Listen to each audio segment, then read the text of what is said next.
Coming to you from an undisclosed location somewhere deep in the heart of the Santa Monica Mountains, I'm your intrepid host, L.A. Marzulli, and this is On the Trail of the Nephilim. Folks, thanks so much for tuning in to the On the Trail of the Nephilim series, our special YouTube presentation, which I do daily, followed by our UFO report. If you want to see the full Monty, then you're going to have to go to our Rumble account, Roku or Bitchute. But we're talking about giants in America. This, of course, is the photograph I discovered on Catalina Island showing Ralph Glidden, who's 5'8", and in front of him is a very large skeleton in situ, which is about a 9-footer.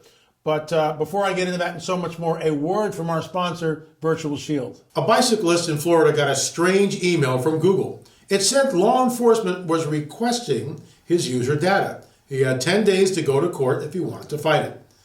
The bicyclist later found out he was a suspect in a burglary. His Google location pinged him near the scene of the crime nearly 1 year ago. Law enforcement wanted access to his cell phone. However, he was innocent. He was simply in the wrong place at the wrong time. But his phone seemed to have betrayed him. This is why a VPN like Virtual Shield is so important.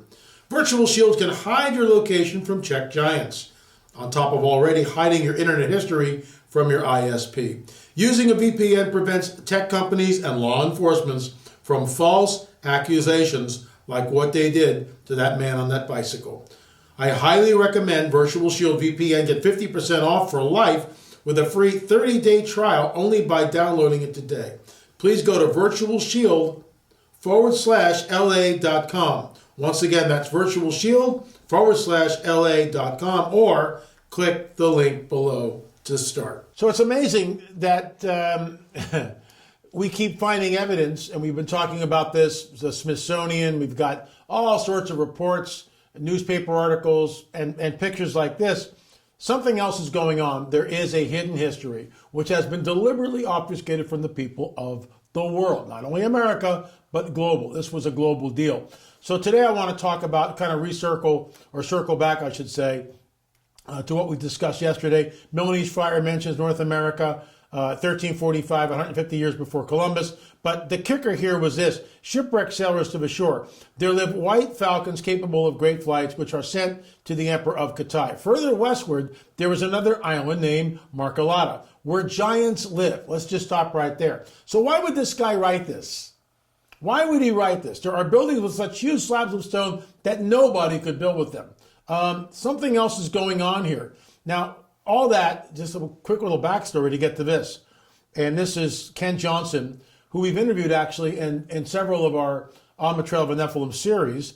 And get this, this is how they seduced the watchers before the flood. They appeared constantly in their presence this way until the watchers fell for them. We're talking about women. They changed their form into that of men and came to the woman. The ungodly woman planned for this to happen because they desired heavenly husbands. Then they gave birth to the Nephilim.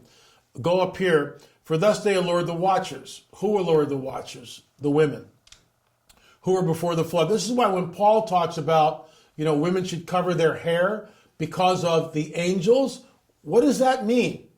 Why? Because in Scripture, it talks about a woman's hair is her crowning glory. And if, some of you will go, that's a sexist statement. No, it's not. I mean, women's hair is different than men's hair for the most part. I mean, it really is. Now, that's a general statement, but for the most part, it is. And a lot of women, not all, I get it, short hair is in style for some women, and they get buzz cuts and whatever they want to do. But when you look at a woman, her hair is her crowning glory, in my opinion, and I'm not going to back off of that. For thus they allured the watchers who were before the flood. For as these continually beheld them, as the watcher angels continually looked at the women, they lusted after them, and they conceived the act in their mind. For they changed themselves into the shape of men and appeared to them when they were with their husbands. So they appeared to them. And there's a word, and my good friend who's no longer here, Russ Dizdar, taught me this word, metaschizmatisai. Metaschizmatisai, the ability to shapeshift, to change into something else. and that's what's going on. And the women lusting in their minds after their forms gave birth to giants, for the watchers appeared to them as reaching even unto the heaven. So what's going on here, we go back into the book of Enoch, we go back into the ancient mysteries of the Essenes, and we read statements like this. And in my opinion, it's incredibly revelatory, because it shows us that something else is going on here. Why is this not being taught? Why is it not being told? Very simply, because of this. Because the Darwinian paradigm is sacrosanct in both academia and, of course, the scientific community. There is no room for anything supernatural at all. In fact, someone would look at this and go, well, that's just, that sounds like Peter Pan, LA. Watchers, who are the watchers and all this stuff? What do you mean changing their form? That's impossible. The Greek word metaskismatisai. And I mourn for Russ. I've been mourning all week. And I might do a tribute tomorrow and we'll show it here. But as I said yesterday, mourning has no off and on switch. You have to just walk through it. But I digress. The bottom line is there is a supernatural world. And that's why we're on the trail. There are vestiges everywhere. Go back and look at some of the earlier programs. This is why I made this series and continue to make the series, because there is a hidden history, but yet it's all around us. And yet they keep spinning it and spinning it and spinning it. Why? Because if they acknowledge that there's a supernatural world, then they have to acknowledge maybe there's a supernatural God. And maybe, just maybe, I do stuff in my life. Oh, I'm a sinner. Can't say that word. And maybe I need a redeemer. And it's a rabbit trail. It's just, and off you go. Off you go. The moment we open the door to the supernatural worldview, everything changes. I've been a frank supernaturalist since I was a kid. I believed in the supernatural, even though I wasn't a born-again Christian. I was involved in the New Age. And I had a guru, my third eye was open. I had spirit guides, I did the whole deal on the other side of the aisle. So I sort of have a unique perspective. I've been on both sides, a New Ager and now a born-again spirit-filled Christian. And there is a supernatural world. The Watchers did come. If you're interested in reading how the Nephilim returned after the flood, check out our book, Countermove. And Jesus warns us, as in the days of Noah, so it will be when I return. Why would he say that? Why would he go back to the days of Noah? Why? Because of the Watchers. Because they're doing the same type of nonsense. They are abducting people. Who are they? The so-called alien agenda. And let's move right on to that. But before I do, if you're at all interested in On the Trail, and I pray that you are, please go to streaming.lamarzulli.net, streaming.lamarzulli.net, download all 7, binge watch them, have fun. In fact, I had a call from our friends at Gigacrete, Dennis and his wife Lynn, and they were binge watching On the Trail of a Nephilim, I think. So pretty cool. And thank you for your patronage. And of course, we are building a Gigacrete house. If you're interested at all, gigacrete.com, incredible way to build. And it's basically fireproof. So let's get right into our whole UFO deal. There, of course, is the classic UFO disc. Pentagon UFO unit in the Spotlight report mentions off-world vehicles not made on this earth. If they're not made here, then where are they made? So, Jesus warns us even the elect would be deceived if it were possible. Once again, it's a dire warning. Why would he say that? We have to come to grips with that statement. Why would Jesus warn us that even the elect, something is about to happen, something is going to come in the future that would just shake everything? And that, of course, in my opinion, is the coming great deception, which is why we titled the film UFO Disclosure, The Coming Great Deception and the Luciferian Endgame. But I want to get into this. RAAF captures flying saucer on ranch in Roswell region. This is the beginning of it. This is the beginning of the ongoing cover-up where they said that, oh, it wasn't a UFO, it was just a weather balloon, which is an absolute insult to Dr. Jesse Marcel Sr., who was the 409 intelligence officer. He was around weather balloons every day. To think for a moment that Marcel would mistake a weather balloon for a crash disk, something else altogether. But I say that because of this. We know that there has been retrievals. I've had people come up to me at conferences and tell me stories about deathbed confessions of their father, who was part of a retrieval team, and he's about to die. He's got a couple of days left, and he spills the beans to his family. I was part of a retrieval team, and I saw dead aliens. I retrieved material, UFO, whatever.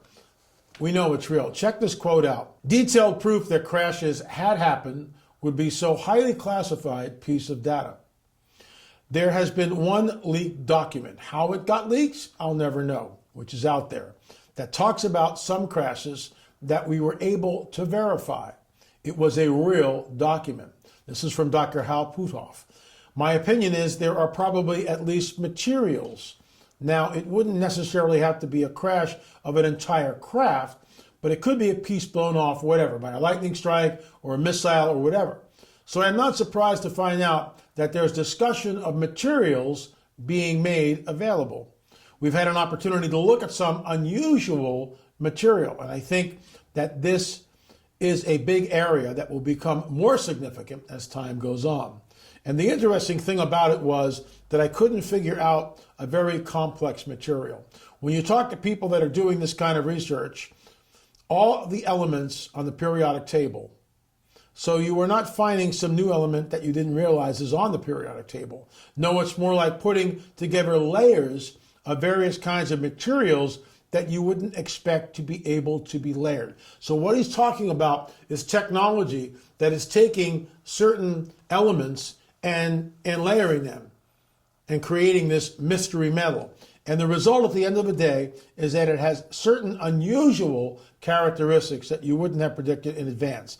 So that is the kind of thing that to a physicist is most interesting. Folks, tomorrow I'll be talking once again about mystery metal because it's really important.